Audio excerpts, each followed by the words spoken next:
دنیا میں آخر کیا چل رہا ہے؟ پوری دنیا میں خبروں کی رفتار آخر کہہ کیا رہی ہے؟ آپ کو بتائیں گے ٹاپ انٹرنیشنل نیوز میں۔ میں ہوں آپ کے ساتھ ثنا وارث، ہمارے ساتھ بنے رہیے۔ پاکستان سے خبر آئی کہ خیبر پختونخوا میں گیس پائپ لائن پر حملہ ہوا ہے۔ پاکستان کے صوبے خیبر پختونخوا میں دہشت گردوں نے گیس پائپ لائن میں دھماکہ کر کے گیس کی سپلائی کو معطل کر دیا ہے۔ پاکستان کے صوبے خیبر پختونخوا کے صوبائی ہیڈ کوارٹر پشاور میں حسن خیل کے علاقے میں گیس پائپ لائن میں دھماکہ ہوا ہے، جسے سیکورٹی فورسز نے دہشت گردی قرار دیا ہے، دہشت گردانہ واقعہ، دہشت گردانہ حملہ قرار دیا ہے۔ اور اس کے علاوہ دوسری خبر کی طرف بڑھیں تو دوسری خبر بنگلہ دیش سے جڑی ہوئی ہے۔ شیخ حسینہ کے خلاف یہ خبر ہے۔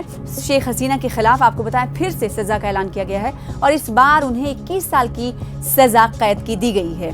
کرپشن کے نئے کون سے مقدمات کے تحت انہیں سزا دی گئی ہے، آپ کو اس ویڈیو کے ذریعے پوری تفصیل بتائیں گے۔ کرپشن کے نئے تینوں مقدمات میں عدالت نے یہ فیصلہ دیا ہے کہ شیخ حسینہ نے اپنی اور اپنے خاندان کی زمینیں غیر قانونی طور پر حاصل کی، حالانکہ وہ ان کے لیے اہل نہیں تھی۔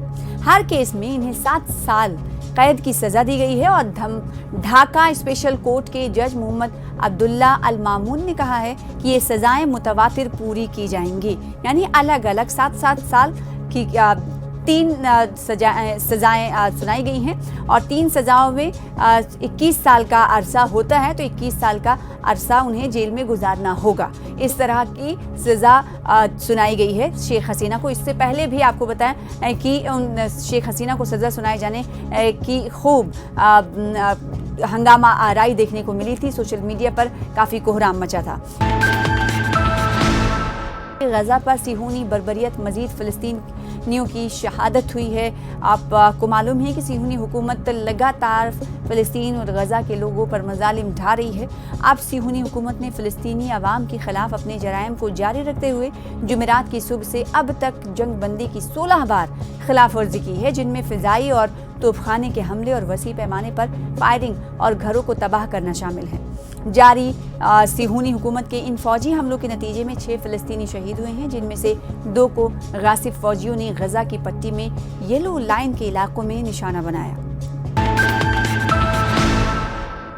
اور پھر ایک بار رخ کریں گے بنگلہ دیش کا۔ بنگلہ دیش سے خبر ہے کہ سیاسی بحران شدت اختیار کر گیا ہے، عوامی لیگ سڑکوں پر نکلنے کو تیار ہے۔ جی ہاں، بنگلہ دیش میں سیاسی بحران شدت اختیار کرتا ہوا نظر آ رہا ہے اور اس درمیان انٹرنیشنل کرائمز ٹریبونل یعنی ICT کی جانب سے معزول وزیر اعظم شیخ حسینہ کو سزائے موت سنائے جانے کے بعد ان کی جماعت عوامی لیگ نے ملک گیر احتجاجی تحریک کا اعلان کر دیا ہے۔ پارٹی نے ICT کے فیصلے کو غیر قانونی قرار دیا ہے اور عبوری حکومت کے سربراہ محمد یونس کو غیر قانونی قابض اور قاتل فاشسٹ قرار دیتے ہوئے ان کے فوری استعفے کا مطالبہ کیا ہے۔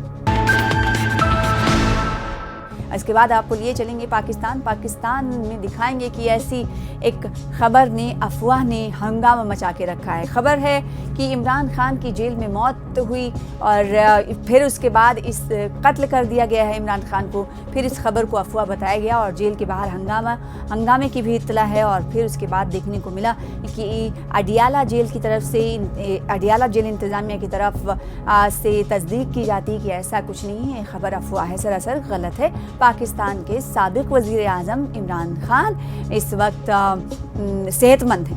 تو پاکستان کے سابق وزیر اعظم عمران خان کی بہنوں نے منگل کے روز اڈیالہ جیل میں ان سے ملاقات کی اجازت کا مطالبہ کیا اور ان کا کہنا تھا کہ عمران خان کی موت کی افواہوں کے بعد جیل کے باہر احتجاج کرتے ہوئے پولیس نے انہیں زد و کوب کیا ہے۔ تو اس طرح کا الزام انہوں نے لگایا۔ پھر الزام لگانے کے بعد ہم نے دیکھا کہ کئی طرح کی دھکا مکی کی بھی تصویریں سامنے آئی اور پھر اس کے بعد جو PTI کی پارٹی کے حصہ تھے فواد چودھری، اور جب سرکار میں جب عمران خان کی سرکار تھی اس وقت information and broadcasting ministry میں تھے، یعنی منسٹر تھے information and broadcast minister تھے فواد چودھری۔ انہوں نے اس وقت اس خبروں پر اس طرح کی افواہ پر کہا کہ یہ سراسر جھوٹی افواہ ہے اور عمران خان جو ہیں اس وقت سوستھ ہیں، اچھے ہیں اور اس جو گردش کر رہی ہے خبر سوشل میڈیا پر وہ غلط ہے۔